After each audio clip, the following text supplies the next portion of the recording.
So welcome back to my channel mga ka-farmer. Doc Arvin po ang inyong poultry vet. Ngayon, ang pag-uusapan natin ay tungkol sa on how to prevent flies infestation on your poultry farm or kung paano nga ba may iwasan ang paglalangaw sa inyong manukan. Ang pag-uusapan natin ay tatlong topic. Okay? So unang-una, life cycle of flies. Pangalawa, breeding sites kung saan nagpaparami ang mga langaw. And then pangatlo, control and prevention program kung paano maiiwasan at malalabanan ang pagdami ng langaw sa inyong manukan. Take note mga ka-farmer, napaka-importante na dapat alam natin ang life cycle ng fly and then kung saan sila nagbi-breed, kung saan sila nangingitlog. Napaka-importante nito. Na alam nyo na kung saan sila madalas magparami or mangitlog.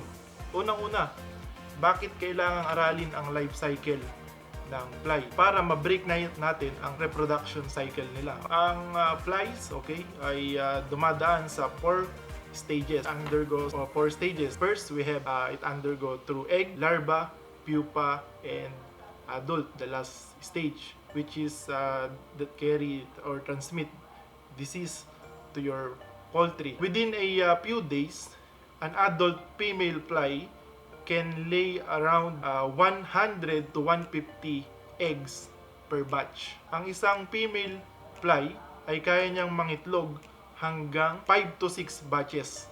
Take note, 100 to 150 eggs per batches. Ganun karami ang kayang i-reproduce ng isang female fly. So within a day, an adult fly can lay several eggs. So after 3 to 5 days, eggs will develop into a larva. Okay? Mas kilala si larva bilang maggots.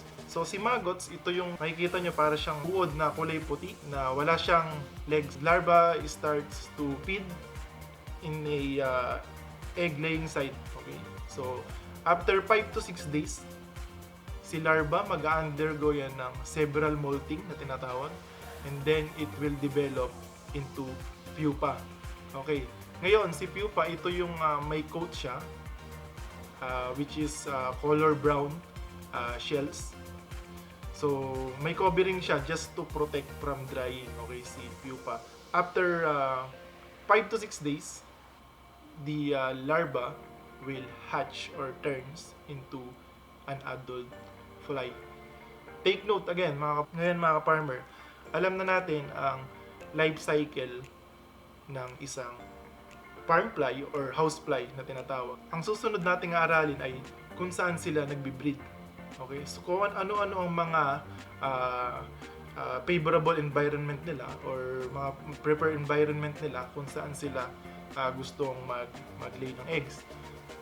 Number 1, ang pinaka-gusto nila ay moist environment and medyo dark na lugar. Okay? So that's why sa poultry farm, perfect na environment ang manure ng inyong mga alagang manok. Mainit-init at medyo mamasa-masa. Bakit kailangan mga farmer na medyo moist yung environment kung saan gustong-gustong mangitlog ng inyong adult fly or adult na langaw na female fly. Okay? Just to prevent the drying out of their eggs and larva. Pag kasi mainit dyan, or may tuyo yung environment na initlogan nila, ang mangyayari ay matutuyo ang kanilang eggs or larva. So, mamamatay yung itlog, hindi mag-hatch. Kailangan kasi ay medyo moist yung area or yung lugar kung saan mangingitlog ang langaw. And take note ulit mga farmer na ang isang adult female fly ay kaya niyang tumagal hanggang 15 to 30 days ang kanyang life expectancy. Okay? So, it depends. Nagbabari pa yan sa temperature or environment. It depends. So, mga ka-farmer, recap lang tayo. Alam nyo na kung ano ang life cycle ng fly, farm fly. And then, nasabi ko na din ang kanilang mga breeding site, kung saan sila nangingitlog, kung saan sila nagpaparami. Ngayon, Doc, question. Paano po may iwasan na maglangaw sa poultry farm? Okay. So, ulit-ulit ko sinasabi, let's go back to basic. As it will strengthens the foundation of your production in your or improve your farm practices. Okay, inside your poultry house, please check your facilities, the area of your poultry farm. Check mo kung saan nagmumula yung moisture, yung pagbabasa. For example, in a water line or your water source, dapat ay walang water leak.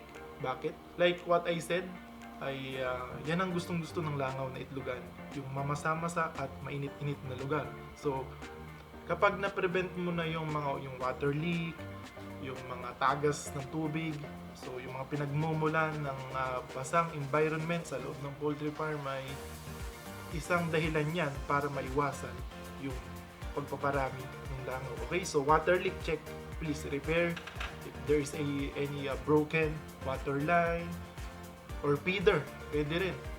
Naalala ko mga farmer. So if there is a spilled feeds, so pwede siyang makapag-attract ng langaw, dadala pa ito ng mas maraming langaw sa iyong poultry farm. So repair nyo din yung mga feeder. So please avoid the field of feeds. Okay? Number 1, repair water line. Number 2, repair poultry or poultry feeder like that. Okay, poultry farm feeder. And then number 3, if gumagamit kayo ng litter, especially the rice hull or yung ipa, check nyo din kung tuyo pa ba siya or basa, kasi pwede rin siyang pagmulan ng source of moisture or wet in the yung tinatawag na wet litter. Pwede rin niyang pagmulan ng paglalangaw inside the poultry building. Okay, so yun yung mga basic na kailangan yung tandaan. Siyempre meron naman tayong mga prevention na ginagamit or like insecticide. Meron tayong pwedeng ipang-spray na panglangaw, marami dyan available. And kayo na ang bahalang mamili kung anong gusto nyong klaseng gamitin na pang-spray ng panglangaw natin.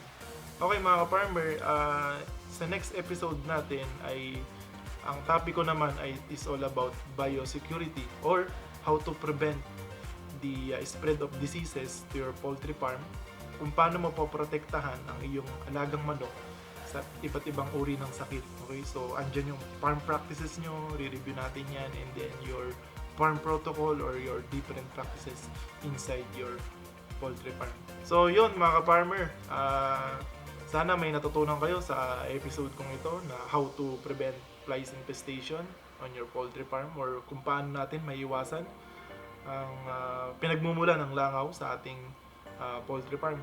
Remember na ang langaw mga ka-farmer, kaya natin iniiwasang dumami yan, ay bukod sa nagkakalat ito ng sakit na pwedeng magdala ng sakit sa tao, ay marami din silang sakit na pwedeng dalhin sa inyong mga alagang manok. Take note mga farmer na they can carry different pathogens, okay, through their feet, okay, sa mga paa ng langaw, and then through their mouth. They can carry and transmit different diseases to humans and poultry. Kaya please mga ka-farmer, ay alagaan natin ang ating poultry farm. Pilitin natin na huwag maglangaw dahil marami itong mga kaakibat na problema in the future. Okay? So, thank you mga ka-farmer. Kung bago po kayo sa channel ko, ay please don't forget to like, comment, share, and subscribe. Thank you.